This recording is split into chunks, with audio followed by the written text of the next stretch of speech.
This news update is brought to you by... Grab somebody and tell them hello. Your happiness will be connect to flow. Smile and cheer because that is we flow. Grab somebody and tell them hello. With your hands in the air, hands in the air, hands in the air, hands in the air. This is how we flow, yeah. Grab somebody and tell them this is how we flow.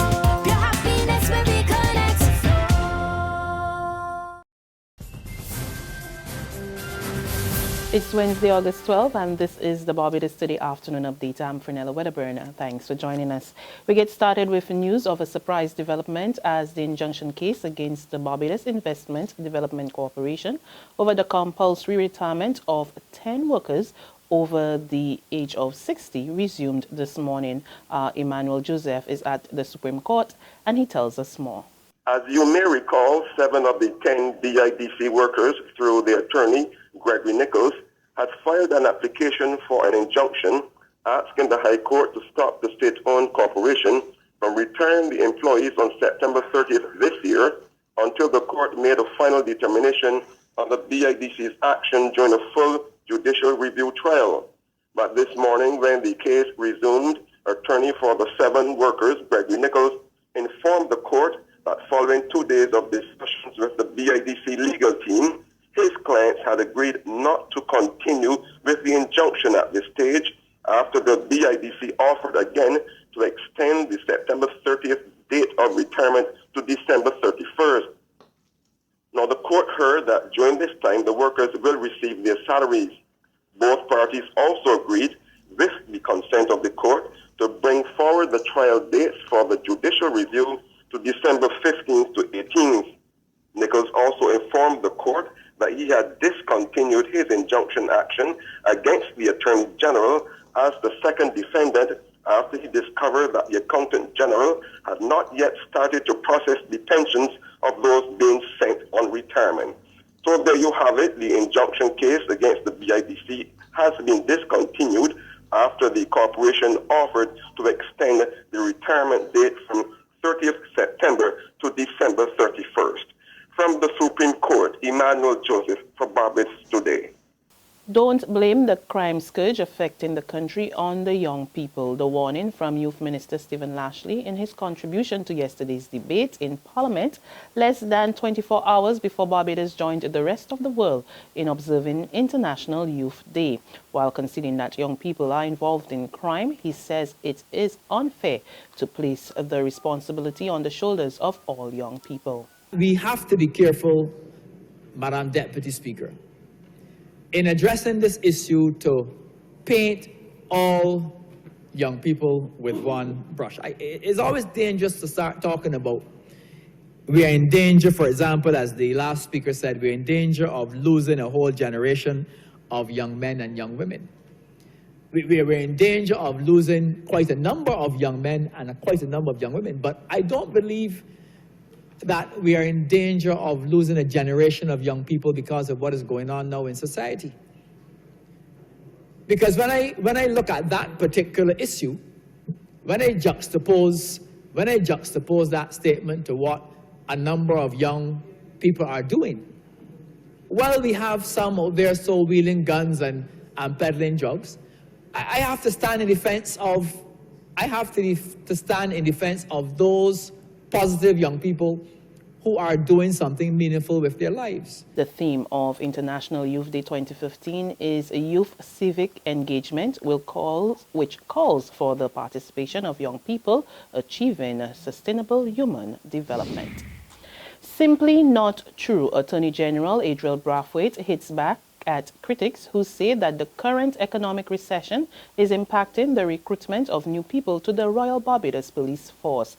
Brathwaite told parliamentarians yesterday during debate to borrow $76 million to improve police stations across the country, that his government will do nothing that will hamper national security. The Royal Barbados Police Force and the Defence Force, and indeed we have said any of our national security issues, that we will ensure that they're given the resources to discharge their responsibilities because we cannot compromise the national security of Barbados. And that includes recruitment. So there has been no slowdown in recruitment in the Royal Barbados Police Force because of any economic situation. They had some challenges in terms of accommodation. Yes, there's a process, and of course, they have challenges in terms of the nature of some applicants who come before them, because the young men in particular are reflective of what's happening in our society. He also dismissed suggestions that the qualification standards to join the RBPF have been lowered. If the qualification standards were lowered, they weren't lowered since 2008. Again, so all of these things that people come up with, and I don't know why where they sit down and come up with these things. There have been no lowering of standards to attract additional recruits. But I admit, sir, that there are some human resource challenges. When one factors in things like sick leave, training leave, holiday, suspensions, etc., you can see how from time to time some shifts have challenges in terms of the number of individuals available. Plans are underway to refurbish the island's lone mental health care institution. Word of this from Health Minister John Boyce, who admits that conditions at the 124-year-old Black Rock institution are less than satisfactory. His comments follows the circulation of photographs on social media showing extensive decay of the hospital structure, rotten furniture, and patients lying on the floor.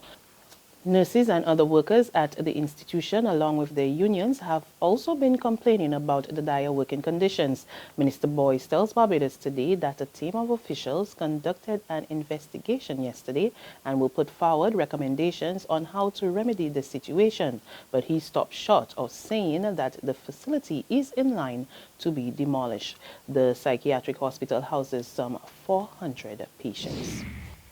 Some sports news now, and Barbados senior squash queen Karen Mickens is likely to be the #1 seed when she competes this coming Sunday at the Senior Caribbean Squash Championship in the Cayman Islands. Mickens will lead a 5-member female team which comprises of Alex Jordan, Nadia McCarthy, and Muffin Stolmeyer, along with Megan Bess and Amanda Haywood, who recently won their respective categories in the under 15 and 17 divisions at the Junior Caribbean Squash Championship.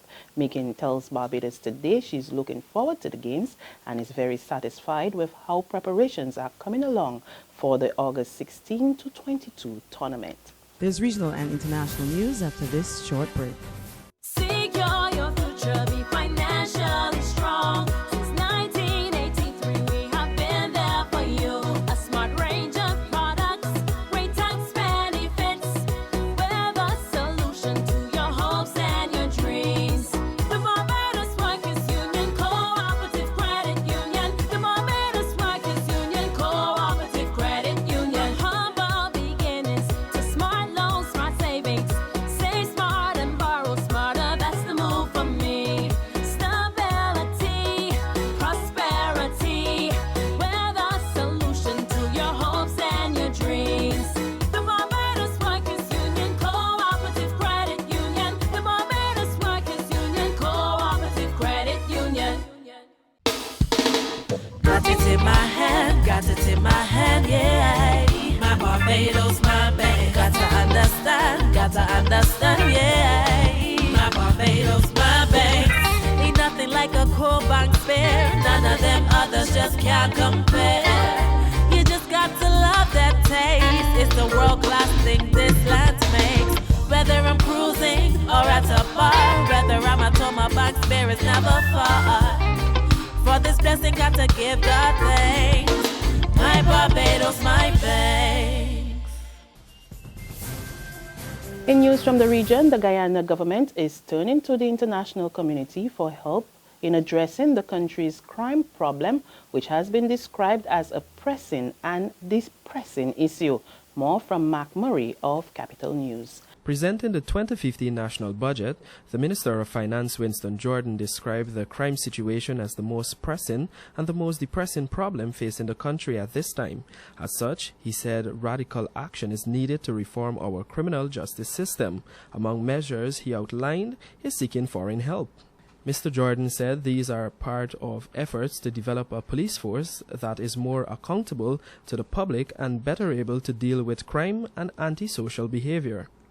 The finance minister added that under the Citizen Security Program, the government will commence the implementation of several activities to support the security sector. These include training community members to undertake programs geared at helping young people to be trained in a skill and helping them to find jobs as means of developing bottom-up solutions to crime and violence. Further afield, the Italian Navy rescues 52 migrants from a sinking rubber dinghy in the Mediterranean and are searching for 15 more. A warship was able to pick up about half of those on board.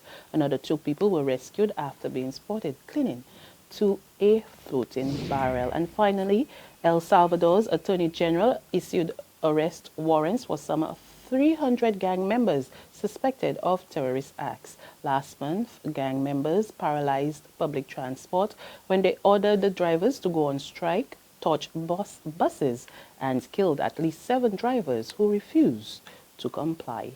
And that's news. For more, log on to www.barbadostoday.bb. Subscribe to our e-paper, our email updates, and like us on Facebook.